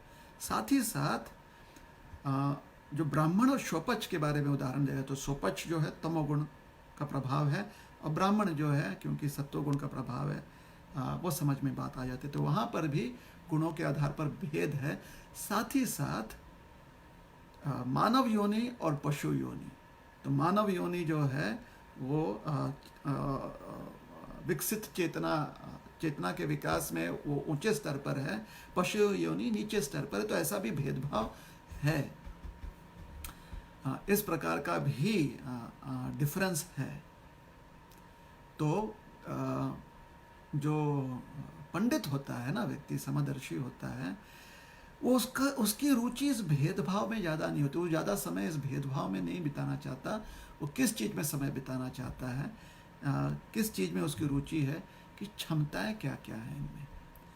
कमियों पर वो ज़्यादा जोर नहीं देना चाहता, उनके जो उपलब्धियां हैं, उनके जो गुण हैं, उनकी जो शक्तियां, उनके जो स्ट्रेंथ हैं, उसके प्रति ध्यान देना चाहता है। और इस प्रकार से वह अनावश्यक इच्छाओं से दूर रहता है वह, इसलिए उसे समदर्शी कहा गया। सबके साथ वो समान बुद्धि से, एक बुद्धि से ही व्यवहार करता है। एक बुद्धि से व्यवहार करने का अर्थ क्या है? एक बुद्धि से व्यवहार करने का अर्थ है वो देखता है कि इनकी क्षमता, भगवत प्रेम करने की क्षमता इनमें है। दूसरा जो है लक्षण होता है इन पंडितों का, जो पंडित है आज के श्लोक में जिसे पंडित कहा गया है, विद्या के आधार पर वह आत्म पहचान उन्हें पूरी तरह से ज्ञान है। जिस प्रकार से शरीर का बहुत ज्ञान होता है व्यक्ति को आज के समय में, शरीर के बारे में व्यक्ति बहुत कुछ जानता है, उसी प्रकार से आत्मा के बारे में बहुत कुछ ये पंडित जानता है। तो उसे आत्मज्ञान में बहुत निपुण होता है वह। और क्योंकि आत्मज्ञान में निपुण होता है, वो जानता है कि शरीर का भेद तो है, लेकिन हाँ, आत्मा का जो चरित्र होता है, आत्मा के जो गुण होते हैं, उसमें कोई भेद नहीं है, समान है। इस प्रकार से आत्मा के स्तर पर वो सभी जीवों को समान दृष्टिकोण से देखता है। व्यवहार जब वो करता है तो व्यवहार में जिन वस्तुओं का प्रयोग करता है उन वस्तुओं में अंतर हो सकता है, क्योंकि हाथी को एक चीज़ चाहिए, गाय को एक चीज़ चाहिए, ब्राह्मण को एक चीज़ चाहिए।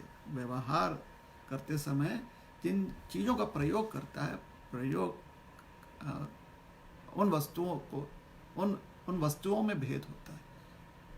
तो समदर्शी है, विद्वान भी है, इसलिए जानता है कि किस वस्तु का कौन सा सही प्रयोग है। तो प्रेम सबसे समान दृष्टि से करता है, व्यवहार में अंतर होता है। व्यवहार में अंतर होता है मतलब प्रेम करने के लिए अगर किसी चीज का प्रयोग करता है तो वह जिस चीज का प्रयोग करता है, या प्रेम दर्शाने में अगर किसी चीज का प्रयोग करता है, तो वह सामने वाले जो व्यक्ति है, सामने वाले व्यक्ति की जो अवस्था है उसके अनुसार वो प्रयोग करता है। तो यह उसकी विद्वत्ता है। यह नहीं कि हाथी को गाय का भोजन दे दिया और गाय को मनुष्य का भोजन दे दिया, ऐसा नहीं करता है। गाय को गाय का ही भोजन मिलता है, गाय को गुड़ चना ही देता है वो, किंतु प्रसाद रूप में देता है। हाथी को केला या ईख देता है, गन्ना देता है, लेकिन प्रसाद रूप में देता है। कुत्ते को रोटी देता है, प्रसाद रूप में देता है। और ब्राह्मण को वह ब्राह्मण भोजन देता है प्रसाद रूप में।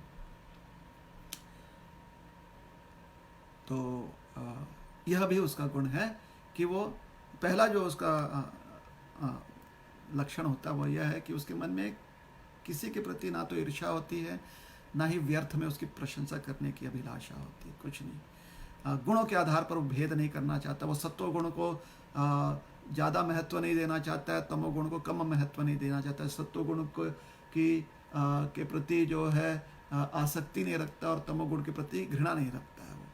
वो जानता है तीनों गुण जो हैं वो बंधन में व्यक्ति को डालते हैं, सत्व हो, रजस हो, तमस हो। सिर्फ भगवान की भक्ति जब व्यक्ति करता है, भगवान के भक्ति में जब व्यक्ति स्थित होता है, तो उसे समझ में आता है कि वही उसे बंधन से मुक्त कर सकता है, वही चीज़ उसे बंधन मुक्त कर सकती है।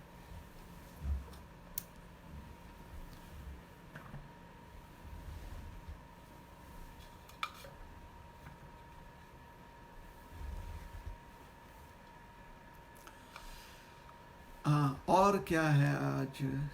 और जो पंडित होता है ना, वो अपने मोक्ष के बारे में पूरी तरह से आश्वस्त रहता है, पूरी तरह से कॉन्फिडेंट रहता है, और दूसरों के मोक्ष के प्रसंग में भी वो पूरी तरह से आश्वासित रहता है कि हाँ, उन्हें भी मोक्ष मिल सकता है। तो जो समदर्शी होता है, पंडित होता है, उसकी निष्ठा रहती है मोक्ष के प्रति या मुक्ति के प्रति, और वो जानता है कि वह भी मुक्ति को प्राप्त कर सकता है और अन्य जीव भी मुक्ति को प्राप्त कर सकते हैं। इस प्रकार से यह उनकी विद्वत्ता होती है। और वो जानते हैं कि मोक्ष प्राप्त करने की क्षमता प्रत्येक आत्मा की होती है। तो यह चीज़ वो सर्वत्र देख पाते हैं कि इस स्थिति में भी मोक्ष मिलेगा, उस स्थिति में भी मोक्ष मिलेगी, उस स्थिति में भी मोक्ष मिलेगा, सर्वत्र मोक्ष प्राप्त हो सकता है। तो मोक्ष प्राप्ति की यह सर्वत्र जो है अवसर होना, हर स्थिति में अवसर होना, हर समय यह अवसर होना कि मोक्ष की प्राप्ति हो जाए, वह उसको देख सकता है। तो यह भी उसका लक्षण होता है कि सर्व जगत सिर्फ वो इस प्रकार से, जैसे वेदांत सूत्र में कहा गया ना, सर्वम खलु इति ब्रह्म, वो इस प्रकार से सर्व खल्व इति ब्रह्म, तो वह ऐसे दर्शन करता है, इस प्रकार से दर्शन करता है।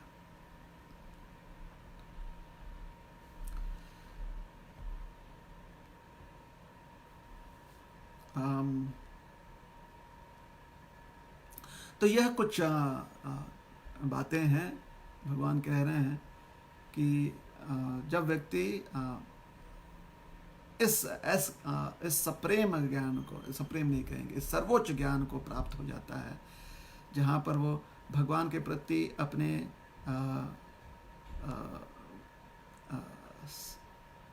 सेवा संबंध को समझ जाता है, भगवान के प्रति अपने सेवा संबंध को समझते हुए उसमें स्थित हो जाता है, तो वह व्यक्ति सभी का हितैषी बन जाता है, वह समदर्शी बन जाता है और स्वयं आनंद में रहता है और दूसरों को भी आनंद प्रदान कर सकता है। तो हम सबको यही प्रयास करना चाहिए कि हम भी अपने आप को इतना सक्षम बना लें, अपने आप को इतना क्वालिफाइड बना लें भगवान की सेवा करते हुए और साधना करते हुए कि हम जो है अपने नित्य स्वरूप में स्थित हो जाएं। और हर जीव का नित्य स्वरूप क्या है? हर जीव का नित्य स्वरूप है कि वह नित्य कृष्णदास, जीवेर स्वरूप है कृष्णेर नित्य दास। हर जीव का स्वरूप है, नित्य स्वरूप है कि वह भगवान का नित्य सेवक है और सेवा आनंद का हमेशा वो अनुभूति करता है। सेवा करने का जो आनंद है वह उसे प्राप्त करता है। हरे कृष्ण कृष्ण कृष्ण हरे हरे, हरे राम राम राम हरे हरे। तो यहाँ पर हम आज रुकेंगे। अच्छा, आपके यहाँ 9 बजने को आया है और अगर कोई प्रश्न आपने भेजा है तो हमें वो देखना पड़ेगा। 2 सेकंड के लिए हम जो हैं मैसेज चेक करते हैं कि आपके कुछ प्रश्न आए हैं और अगर आए होंगे तो उत्तर देने का प्रयास करेंगे। 2 सेकंड में हम आ रहे हैं वापस।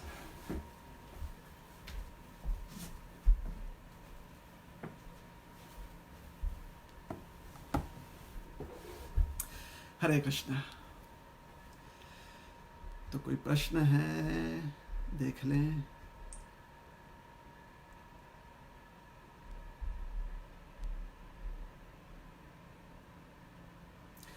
तो यहाँ पर कोई भी प्रश्न नहीं आए हैं। तो आपको धन्यवाद देना चाहते हैं। आप लोग सुखी रहें, स्वस्थ रहें, अपना ध्यान रखें। हाथ जो है नियम से साफ करें। अगर किसी चीज़ को स्पर्श कर रहे हैं, विशेष करके बाहर से आने के बाद, तो उसे भी साफ करें। बाहर जाएं नहीं, जितना समय घर में बिता सकते हैं घर में बिताएं। एक दूसरे से दूरी बना कर रखें, बड़े बुजुर्गों की सेवा करें और घर में रहते हुए नाम स्मरण करते रहें, नाम कीर्तन करते रहें, भजन करते रहें, कृष्ण कथा का श्रवण करें, शास्त्र अध्ययन करें। इस प्रकार से अपना जीवन जो है स्वस्थ और आनंदमय रखें और समाज में भी लोग जो हैं स्वस्थ रहें, हमारा देश स्वस्थ रहे, हमारा विश्व स्वस्थ रहे, इसके लिए अपना योगदान देते रहें। बहुत बहुत धन्यवाद। हरे कृष्ण। ग्रंथराज श्रीमद् भागवतम की जय, श्रील प्रभुपाद की जय। तो फिर आपसे हम कल सुबह मिलेंगे श्रीमद् भागवत क्लास में प्रातः 10 बजे। और अगर आप इंग्लिश में हमारा क्लास हमारे प्रवचन सुनना चाहते हैं तो 8 बजे सवेरे इंग्लिश में हम चैतन्य चरितामृत पर पिछले 2 हफ्तों से जो क्लास दे रहे हैं हम,